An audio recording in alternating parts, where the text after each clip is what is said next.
नमस्कार, सुजस बुलेटिन में आपका स्वागत है। मैं हूं आपके साथ अश्विनी सरोही। एक नजर हेडलाइंस पर।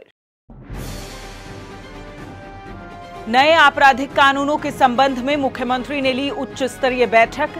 नवीन आपराधिक विधियों से न्यायिक व्यवस्था में आमजन का विश्वास हो रहा कायम।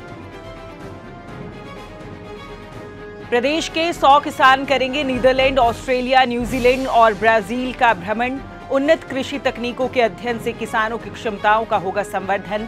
मुख्यमंत्री ने दी स्वीकृति। हर घर तिरंगा अभियान के तहत 15 अगस्त तक 3 चरणों में विभिन्न गतिविधियों का हो रहा आयोजन। अधिकतम जन भागीदारी से देश प्रेम की भावना का होगा संचार।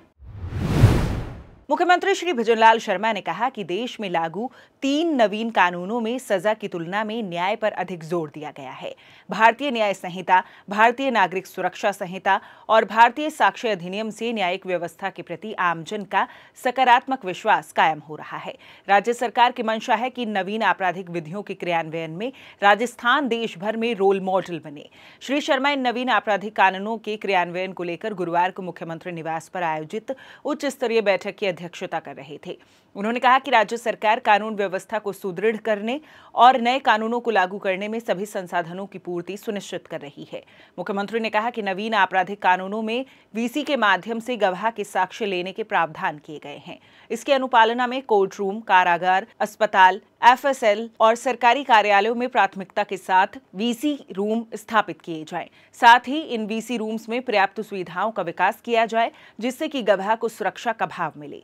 बैठक में बताया गया कि ई साक्ष्य और ई समन ऐप पर सभी जांच अधिकारियों का पंजीकरण किया जा चुका है। ई समन की तामील राजकॉप ऐप और नए सीसीटीएनएस के माध्यम से करवाई जा रही है। राज्य सरकार किसानों की क्षमता संवर्धन के दृष्टिगत उन्हें कृषि और संबद्ध क्षेत्रों में आधुनिक तकनीकों के उपयोग के लिए निरंतर प्रोत्साहित कर रही है। इसी क्रम में मुख्यमंत्री श्री भजनलाल शर्मा ने नॉलेज एनहांसमेंट प्रोग्राम के अंतर्गत प्रदेश के 100 किसानों के विदेश भ्रमण और प्रशिक्षण की स्वीकृति प्रदान की है। मुख्यमंत्री श्री शर्मा की स्वीकृति से एफपीओ के 100 किसान नीदरलैंड, ऑस्ट्रेलिया, न्यूजीलैंड और ब्राजील का भ्रमण करेंगे। इस एक्सपोजर विजिट में किसान नवीनतम तकनीकों और नवाचार के बारे में जानकारी प्राप्त करेंगे। चयनित किसानों को नवंबर 2025 से मार्च 2026 के बीच विभिन्न बैचों में 7 दिवसीय भ्रमण कराया जाएगा। आपको बता दें कि राज्य सरकार ने किसान कल्याण के लिए अभूतपूर्व निर्णय किए हैं, जिनसे उनका आर्थिक सशक्तिकरण सुनिश्चित हो रहा है। इसी दिशा में नॉलेज एनहांसमेंट प्रोग्राम महत्वपूर्ण कदम साबित होगा। 15 अगस्त 2025 तक 3 चरणों में आयोजित किए जा रहे हर घर तिरंगा कार्यक्रम के प्रदेश में सफल क्रियान्वयन के लिए अभी तक की प्रगति की मुख्य सचिव श्री सुधांशु पंत की अध्यक्षता में समीक्षा की गई। मुख्य सचिव ने कहा कि हर वर्ष की भांति इस वर्ष भी हर घर तिरंगा अभियान के माध्यम से नागरिकों में देश प्रेम की भावना के संचार को नई ऊर्जा मिलेगी।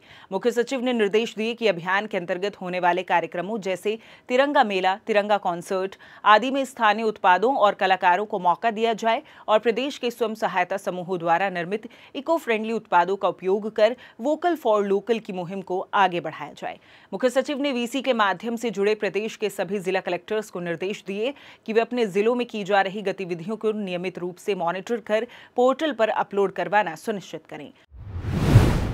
मुख्यमंत्री श्री भजनलाल शर्मा की पहल पर शिक्षा विभाग निरंतर सकारात्मक व संवेदनशील कदम उठा रहा है। झालावाड़ स्थित पिपलोदी गांव के विद्यालय में पिछले दिनों हुए हादसे के बाद गुरुवार को यहां शिक्षण कार्य पुनः शुरू हुआ।